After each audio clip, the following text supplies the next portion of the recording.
retail front, U.S. chain store sales rose 3% this past week, maintaining a fairly solid growth year-to-year comparison, according to the International Council of Shopping Centers and Goldman Sachs.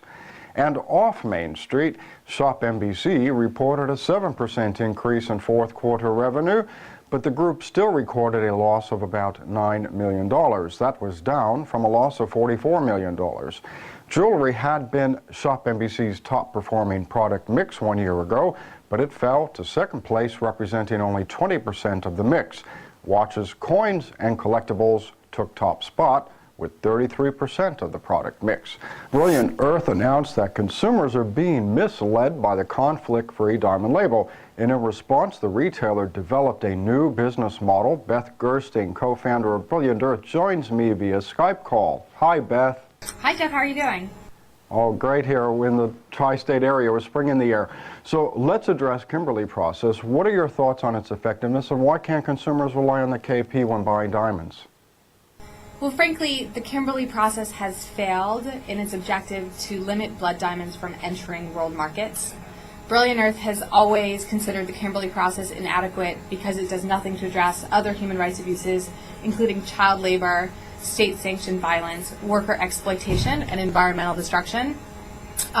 Despite mass graves that were recently found in the Chiadzo region of Zimbabwe, as well as ongoing violence, diamonds from Zimbabwe are still being certified as conflict-free, and Zimbabwe still is a member of the Kimberley Process.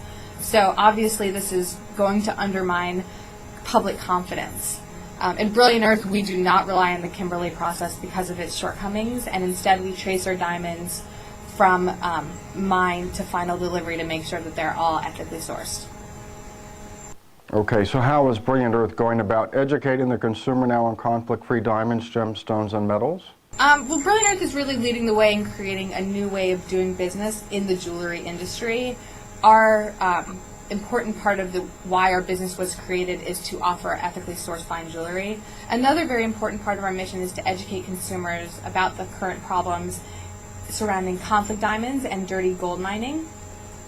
We currently have over 20,000 fans in Facebook, and we use Facebook as a platform as well as our website and our blog to educate consumers about what's going on right now, as well as really empower them to make purchasing decisions that reflects their values.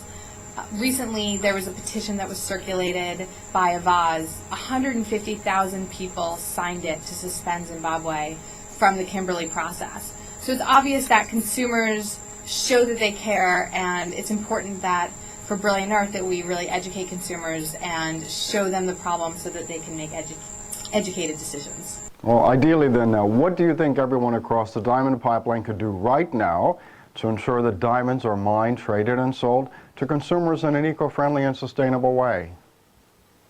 Well, it's clear that the Kimberley Process is not the answer, and as members of the diamond industry, it's important that you trace the diamonds from mine of origin, figure out exactly where they mined, where they cut, where they polished, what are the conditions surrounding where they're mined, cut, and polished, and make sure that it's fully traceable.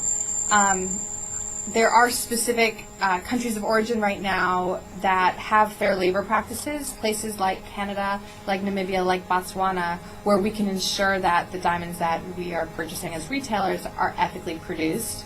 So it's just important, let's ask the right questions, demand country of origin, and demand traceability. All right, thank you for taking time out to talk with us, Beth. The best of luck on your new initiative.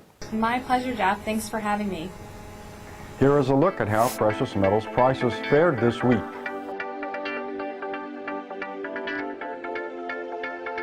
For all the latest industry news, be sure to visit diamonds.net.